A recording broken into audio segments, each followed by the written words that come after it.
TikTok, an app that has been a smash hit with young teenagers around the world, has come under fire for numerous stakeholder issues.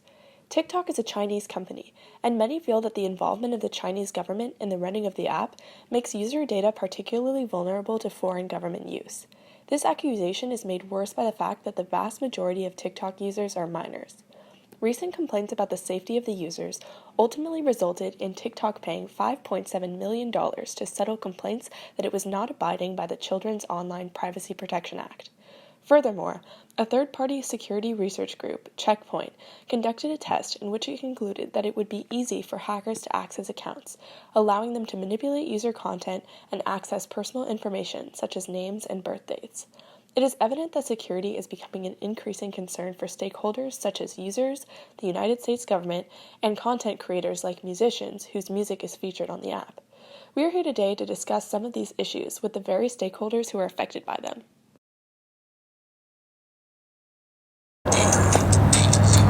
Excuse me, do you use TikTok?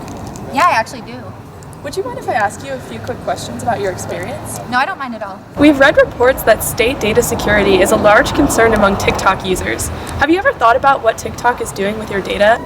I haven't really thought about it that much, but I know sometimes my parents talk about data security. But something I have noticed is that once I saw a TikTok video of a girl talking about how China treats Muslims in their country, and apparently it got censored and she got blocked from the app and they took it down. So I know that that's kind of concerning if they're censoring certain information that doesn't go against their guidelines. Have you ever had problems with your videos being taken down because of copyright infringement claims? Yeah, sometimes my videos get taken down because of copyright issues, and it's kind of a bummer because a lot of the times sounds or music will go viral on TikTok, but then because of copyright issues they get taken down.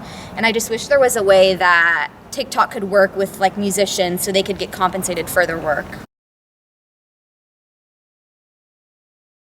From what has happened recently with the TSA, we sense that the U.S. government is quite wary of the use of TikTok when it comes to government agencies.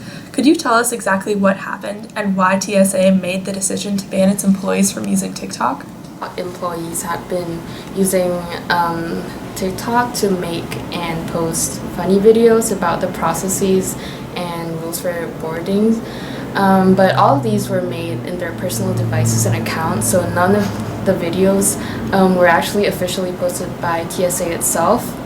So why they banned TikTok was because of Chuck Schumer writing a letter to TSA expressing his concerns about how TikTok could possibly expose the American public and federal agencies to risks from China. What do you mean by these risks from China? So according to Chinese law, all companies have to cooperate and assist with state intelligence. So TikTok, being a Chinese company, gives us concern about data security, and although TikTok has denied it being influenced by the Chinese government, some issues about censorship that we've seen lately kind of shows us otherwise. So I think it's reasonable that we have concerns about the US users' data being accessible to the Chinese government. Is this the same reason why the U.S. Army and Navy have also banned TikTok from government-issued devices? Yes, I would say so, because I think that the underlying concern here is that this data, whether it's the user data or the content of the clip, could be somehow used against us by the Chinese government. And another concern that we have is that TikTok may be used as a platform for election meddling. We know that a lot of the users of TikTok are young people, especially teenagers who are reaching voting age soon. And given the fact that people are very reliant on social media for information these days, we're concerned that outside nations, or in this case China, would be able to use TikTok for their online influence operations. And this would not only affect election outcome, but also in shaping policy outcomes in the United States. There have also been some concerns about the use of copyrighted music on the app. What are your thoughts about this? Copyrighted music has certain protections, so if TikTok fails to follow these rules and is uncivil with coming to agreement with the music industry, the government may have to step in and impose these protections. We've seen a lot of concern out there about how TikTok is handling data, managing content takedowns, and respecting copyright law.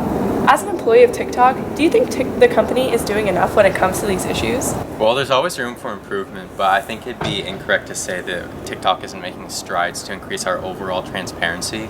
Obviously, we really value being one of the top entertainment apps in the world, but we also value ethical behavior and ethical relationships with our consumers. In what ways are you increasing your transparency? First off, at the end of 2019, we released our first ever annual transparency report. This went into detail about government requests for content takedown, user information, as well as copyright content takedown notices. We also made an effort to and successfully partnered with a third-party law firm, which reviews our content moderation policies. Basically, this is all in an effort to be as ethical and transparent as possible. Looking at the transparency report, it's evident that you don't list China as one of the countries that's requesting user information or that's requesting content takedown. Why is China omitted from the report? There's this misconception out there that TikTok is one single entity, when in reality it's actually divided by region. When it comes to China, the app isn't even called TikTok, it's called Douyin, and they have different content on the app as well as different guidelines. So when we're talking about the transparency of China, that's like a completely separate issue than the transparency of these Western regions. Some people might say that that's a cop-out, that you should have high ethical standards regardless of the country. I understand where that sentiment is coming from, but when you look at the global landscape, the simple fact is that there is no one set of ethics that fits every country or region. You can even look at American companies that have gone international as evidence of this. Companies like Facebook or Google, they also have to change their moderation policies and user engagement policies depending on the region. As you can see, TikTok is clearly aware of the stakeholder issues at play, but is awareness enough? While the US government could attempt to get involved by enacting certain policies, it is advisable that TikTok look to set its own standards. We recommend that TikTok operate above the legal minimum and set written ethical standards and policies that it spreads on a corporate level. To protect user privacy, we recommend that it create a clear and easily navigable privacy agreement that users are prompted to explore before joining the app.